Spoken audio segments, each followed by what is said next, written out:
kembali dengan ilmu itu. Pemirsa dimanapun Anda berada, saya akan melanjutkan cerita saya tentang Gajah Mada dalam sebuah cerita rakyat Lamongan. Pemirsa dimanapun Anda berada, yang lalu diceritakan bahwa seorang anak Nono adalah anak yang mana. Karena umur 2 tahun, anak yang masih putih ini ditinggal oleh ibunya untuk selama-lamanya. Akhirnya anak yang malang ini dibawa oleh kakeknya, yaitu Eyang Sidowayah, menuju ke Modo. Begitu kasihnya, kakeknya ini selalu ada di sisi cucunya yang masih kecil ini. Oleh sebab itu, untuk merawat anak bayi ini, maka diambillah pembantu-pembantu yang untuk merawat anak yang masih kecil ini. Kemudian seiring perjalanan waktu, anak ini sudah berumur 4 tahun. Kakek Eyang Sidowayah ini selalu memberikan cerita-cerita tentang kepahlawanan, tentang bagaimana kisah dari orang-orang hebat di Singosari, dan bagaimana cerita orang-orang hebat yang pernah ditemui oleh eyangnya, yaitu Eyang Sidowayah. Pemirsa dimanapun Anda berada, sejak kecil anak ini dilatih, bahkan diberikan permainan-permainan yang arahnya adalah agar anak ini menjadi anak yang pandai dan anak yang tangkas. Di dalam cerita yang lalu, bahwa anak bayi ini akhirnya sampailah umur, yaitu 10 tahun. Kemudian dengan berbagai macam pengalaman diberikan kepada anaknya, yaitu cucunya, yaitu Nyono. Oleh sebab itu, kakek Sidowayah memberikan banyak pelajaran, bahkan didikan-didikan militer yang dilakukan sejak kecil ini, dengan harapan besok anak ini tumbuh menjadi orang yang perkasa. Jadi latihan-latihan bagaimanakah caranya menggunakan pernapasan, bagaimanakah caranya menggunakan pisau kecil, dan bagaimanakah caranya menggunakan pantai. Akhirnya semuanya itu menjadi senjata pada waktu besok anak ini akan menjadi besar. Pemirsa dimanapun Anda berada, setelah kakeknya meninggal, sungguh duka yang teramat mendalam bagi seorang Nyono, karena anak ini sudah tidak punya siapa-siapa lagi. Oleh sebab itu, dia memilih tinggal bersama ibunya yang ada di Cancing, walaupun ibunya sudah meninggal. Akhirnya dia menunggu di tempat itu, dia tidur di tempat itu, dia berdoa di tempat itu, dan dia melakukan latihan-latihan fisik serta latihan-latihan mental. Karena dia, anak yang masih berumur 12 tahun itu, sudah mencukupi dirinya sendiri, mandiri, tidak menggantungkan orang lain, mencari makan sendiri. Dan semuanya itu merupakan latihan-latihan fisik dan latihan-latihan psikis, kejiwaan, mental yang luar biasa. Pemirsa dimanapun Anda berada, akhirnya ketika umur 14 tahun, anak ini sering melakukan perjalanan-perjalanan. Misalnya hatinya ingin mengatakan bagaimanakah di Losari, ada apakah di Losari? Maka menuruti kata hatinya, dia pergi ke Losari. Kemudian bagaimanakah tentang keadaan Laut Utara? Maka dia pergi ke Laut Utara. Jadi menuruti kata hatinya. Sehingga pada suatu ketika dia pergi ke Losari. Di sana melihat bengawan berantas yang begitu hebatnya, alirannya. Kemudian di sana sibuk di dalam orang-orang melakukan perdagangan. Dan di tempat-tempat itulah seorang anak yang namanya Nyono ini selalu berpikir, mengamati keadaan, sehingga dirinya dimatangkan oleh Allah. Kemudian pada suatu ketika dia ingin pergi ke laut, maka pergilah dia ke Tuban. Dia melihat begitu luas tanah air yang dimiliki, begitu indah tanah air yang dimiliki, dan dilihatnya hiruk pikuk orang mencari pekerjaan, hiruk pikuk orang mencari makan, hiruk pikuk orang beraktivitas. Dan kemudian dia merenungkan semuanya itu. Sehingga di tempat-tempat di mana yang dikunjungi, dia selalu melakukan sebuah pertapaan walaupun hanya sehari atau 2 hari. Kemudian dari Tuban dia ingin melanjutkan perjalanan menuju ke Borno. Di Borno adalah ibu kota dari sebuah kerajaan yang pernah ada di sana, yaitu Rajekwesi. Di Rajekwesi dia juga melihat bagaimanakah tentang keadaan di tempat-tempat itu. Kemudian dia melanjutkan menuju ke barat, maka sampailah di Bedander. Di Bedander dia melihat bahwa tempat ini sangat strategis, karena tempat ini ada jalur aset yang menuju ke Hering. Hering itu adalah Nganjuk. Kemudian ada jalan yang menuju ke Padangan, kalau ke utara kemudian ke barat. Kemudian juga menuju ke ibu kota Rajekwesi, yaitu Bahureno. Kemudian juga ada aset jalan ke timur yang menghubungkan Dahanapura, yaitu di Sambeng, kalau ke utara. Kemudian kalau ke selatan menuju ke Losari, yaitu ke Brantas. Kemudian juga kalau ada aset jalan, kalau menuju dari arah Dahanapura itu bisa menuju ke Wawatan Mas, yaitu sebuah kerajaan kuno yang pernah ditempati oleh Erlangga. Di Bedander seorang Nyono ini kemudian melakukan sebuah pertapaan di tempat itu sampai beberapa hari lamanya. Dan dia berpikir benar bahwa tempat ini pernah terjadi sebuah pertempuran hebat antara Angling Darmo melawan seorang patihnya, yaitu Madrim, yang akhirnya dimenangkan oleh Angling Darmo.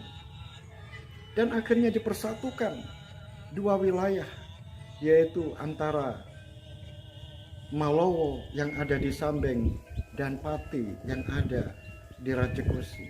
Akhirnya jadi sebuah negara, yaitu Malowo Pati, yang kemudian rajanya adalah Angling Darmo dan patihnya adalah yaitu Batik Madrim. Pemirsa, terus seorang anak muda yang masih berusia 14 tahun ini begitu luar biasa ditempa dengan keadaan. Akhirnya dia ingin mengunjungi makam orang tuanya kembali. Kemudian dari Bedandar kemudian dia berjalan menuju ke selatan dan terus akhirnya jalannya menuju Hering ini, kemudian ada jalan menuju belok ke kiri, yaitu menuju ke Bilulu. Dia berjalan. Tiba-tiba ada sebuah macan yang ada di tepi jalan. Jalan yang sepi, tidak ada orang yang lewat. Karena ini adalah hutan-hutan yang lebat. Akhirnya seorang nyono ini berhenti, kemudian mengamati macan itu sambil dia bersembunyi di semak-semak. Pemirsa dimanapun Anda berada, secara tidak dinyana, tiba-tiba terdengarlah suara kuda, yang mana kuda ini arahnya menuju ke arah dirinya. Berarti orang berkuda ini melewati jalan ini. Sungguh hati seorang nyono sangat khawatir, karena di situ ada macan yang mungkin saja mencari mangsa. Ternyata benar firasat dari seorang nyono. Ternyata macan ini kemudian setelah mendengar ada mangsa yang datang dengan suara kuda, akhirnya macan ini rupa-rupanya bersiap-siap karena dia naik di atas pohon. Di atas pohon yang dekat dengan jalan itu. Hati seorang nyono menjadi was-was karena kemungkinan saja apabila nanti ada orang yang naik kuda lewat di jalan ini, pastilah macan yang ada di atas pohon itu pasti akan menerkam dari atas, dan itu tidak disadari oleh orang yang lewat di sini, yaitu seorang penunggang kuda. Pemirsa dimanapun Anda berada, benar, 3 orang naik kuda sudah kelihatan. Dengan begitu hati dari seorang nyono semakin risau. Apakah menghentikan atau dia tetap sembunyi? Oleh sebab itu dia pilih tetap sembunyi, kemudian siap-siap belati diambilnya, yaitu sebuah belati pemberian dari orang tuanya. Belati yang tajam dengan gagang dari gading, yang kata eyangnya adalah peninggalan dari seorang kebo geni, yaitu ayahnya. Belati ada di tangannya dan sudah siap-siap apabila macan itu beraksi. Karena dia punya rencana, apabila macan itu nanti menerkam dari atas, maka langsung dia akan menadahinya dengan pisau yang tajam tepat di lehernya. Benar ternyata. Orang yang naik kuda yang tidak menyadari tentang bahaya itu, dengan santainya dia naik kuda. Orang pertama, kedua, dan ketiga. Ternyata setelah sampai orang itu mendekati macan yang ada di atas, dan orang itu tidak menyadari kalau di atas itu ada macan, maka tiba-tiba macan itu melompat, dan seiring dengan meloncatnya macan, maka nyono juga meloncat menyongsong gunjaman dari terkaman dari macan itu, dan langsung ditadai dengan sebuah pisau yang tajam. Akhirnya macan itu terjatuh, tetapi macan ini tidak lari dan belum mati. Dia meraung ingin menyerang, yaitu nyono. Oleh sebab itu nyono bersiap-siap mengambil panteknya yang terbuat dari penjalin yang tajam. Dia menunggu apabila macan itu sedang mengaum. Apabila macan itu sudah mengaum, mulutnya terbuka, maka pantek langsung diluncurkan tepat pada mulutnya. Ternyata benar. Ketika macan ini mengaum, kemudian pantek dilemparkan tepat pada lubang, yaitu mulutnya, sehingga macan ini mulutnya terganjal oleh pantek yang menancap di mulutnya. Setelah itu langsung seorang nyono, anak yang masih muda ini, dengan gagah dan beraninya langsung bergumul dengan macan itu dan langsung disayat lehernya dengan pisau yang ada di tangan kanannya, dan seketika itu macan tergeletak mati.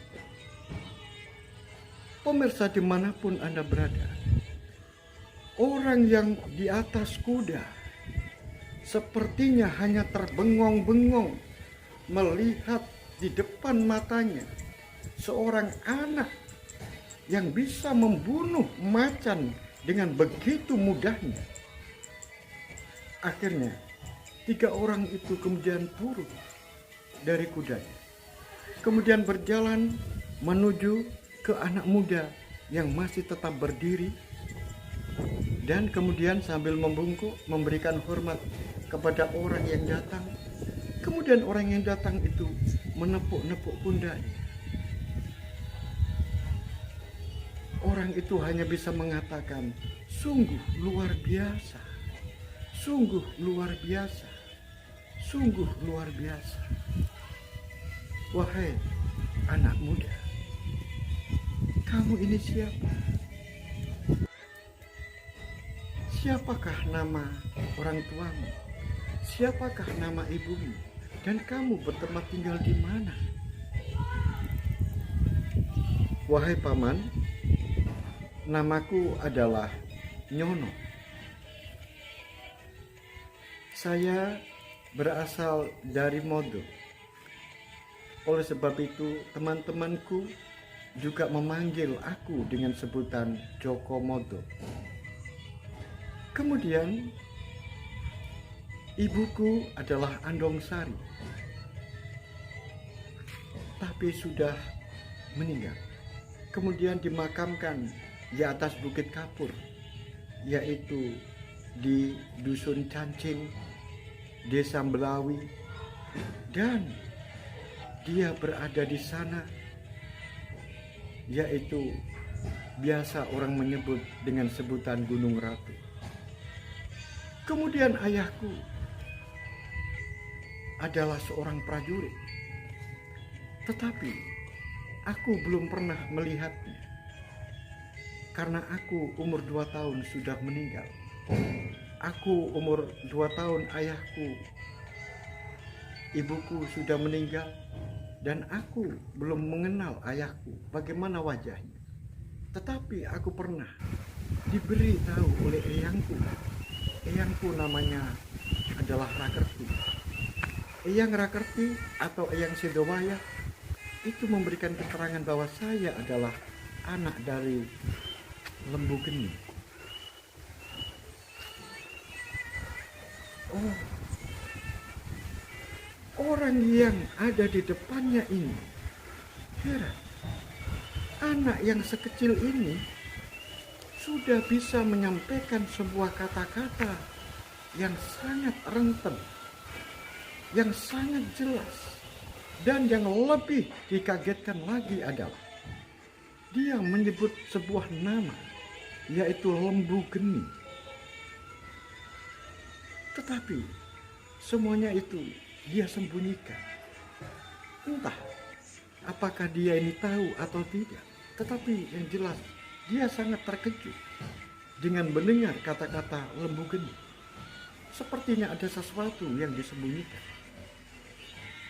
Pemirsa dimanapun Anda berada, akhirnya orang yang datang itu kemudian memperkenalkan dirinya. Wahai anak muda, kenalkan, aku adalah Rakrian Patih Daha. Aku adalah Rakrian Patih Daha yang kebetulan saya sedang berjalan-jalan ke tempat ini untuk meninjau dan melihat-lihat daerah di sebelah utara ini. Karena ini semuanya adalah wilayah dari kerajaan Majapahit. Oleh sebab itu, saya sebagai seorang patih di Kediri, yaitu Rakrian Patih Tilam, jadi nama saya adalah Tilam, aku berkewajiban untuk mengetahui dan harus mengetahui daerah-daerah yang ada di sini. Oleh sebab itu, apabila kamu sudah tidak punya ayah, tidak punya ibu, dan eyangmu juga sudah tidak ada, kemudian kamu mau kemana, anak muda? Paman, hidupku adalah mendang-mendang ke baratan. Aku tidak punya siapa-siapa. Hidupku seperti burung, Paman. Kalau aku suka, maka aku terbang ke sana. Dan aku hinggap di sebuah dahan. Kemudian kalau aku lapar, saya akan terbang ke sana. Kemudian aku mencari makanan. Kemudian kalau aku mengantuk, aku mau tidur, maka aku akan tidur di atas pohon seperti burung-burung itu, sehingga hidupku seperti ini, Paman. Itulah kehidupanku sehari-hari.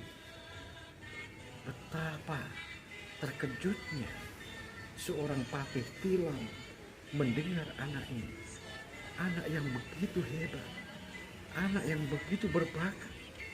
Sungguh, anak ini kalau aku latih, aku bina, aku bimbing, pasti anak ini akan menjadi anak yang hebat. Wahai anak muda, kalau begitu ikut saja dengan paman ya ke Kediri. Daripada kamu tidak punya tujuan, ayo ikut saya ke Kediri. Pemirsa dimanapun Anda berada, akhirnya Nyono dibawa oleh Patih Tilam menuju ke Daha, ke Keling. Pemirsa dimanapun Anda berada, begitulah awal sebuah karir dari seorang Nyono yang berangkat dari seorang patih namanya Patih Tilam. Dan bagaimanakah nanti kelanjutannya? Apa yang dilakukan oleh Patih Tilam terhadap anak muda ini? Kemudian bagaimanakah kiprah dari anak muda ini di dalam kehidupan sehari-hari setelah ada di Daha? Oleh sebab itu, ikutilah terus cerita saya dan jangan lupa dukung saya, berikan saya like, berikan saya subscribe. Semoga kita semuanya dalam keadaan sehat. Akhirul kalam, billahi taufiq wal hidayah, waridha wal inayah. Assalamualaikum warahmatullahi wabarakatuh. Salam budaya Nusantara. Sampai ketemu pada episode selanjutnya.